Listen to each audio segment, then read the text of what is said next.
Chairman, thank you very much. Mr. Chairman, your opening statement, I think, outlined very clearly not only the role of America, but how we see our divisions with China.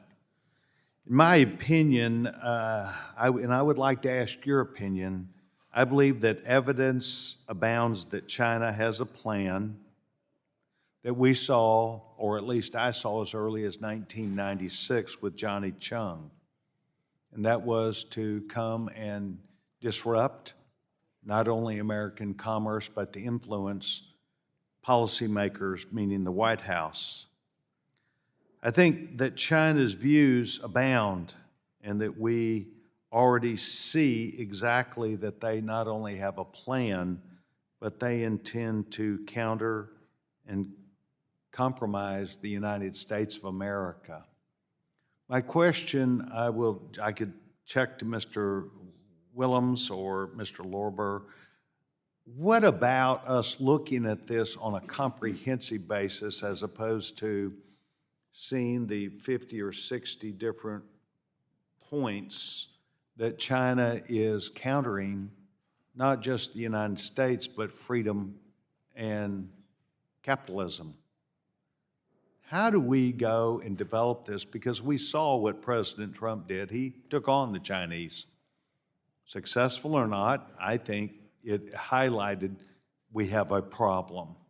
Could either one of you begin that discussion about what kind of comprehensive viewpoint we really need to take, because it's militarily, intelligence, economic, and their own plans? Thank you, Congressman, and it's a great question. And I agree with you 100% that China does pose an existential threat that requires our attention, and that our response has to be comprehensive. And we have to look at all facets of what we are doing in the United States.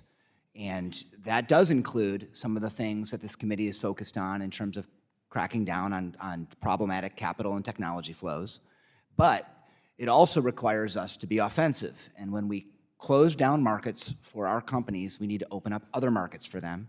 And then we need to work with our allies and partners to make sure that they are taking similar action, that they view the threat in the same way, so that the stuff that we do is actually effective and doesn't just hurt us without hurting China. And so that is really important. And so I think this committee needs to look holistically at all the different things that we need to do, both offensive, defensive, and internationally. Okay, well, let's suppose this committee does have a position, at least in capitalism and the markets and the opportunity to view those. I think I'm talking about within Article 2, an administration that has intel, military, certainly at Treasury, those economic viewpoints. Who does this fit at the NSA? Does that exist today? Do we actually have a plan? So it is the role of the National Security Council to try to coordinate policy across the U.S. government on behalf of the president and to make sure that it's effectively addressing these problems.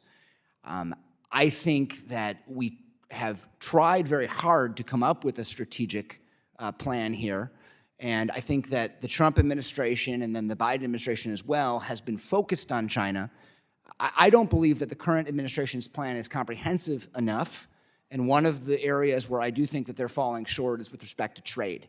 And I talk in my testimony about China's assertiveness, going around the world, collecting trading partners to make it easier to link supply chains with China, and we don't have a response to that. And so I do think that the administration is trying, but I do think that they have fallen short in that respect. And if we want to reduce our supply chain resilience on China, if we want to provide a meaningful economic alternative to China, that requires trade agreements, and we haven't seen that.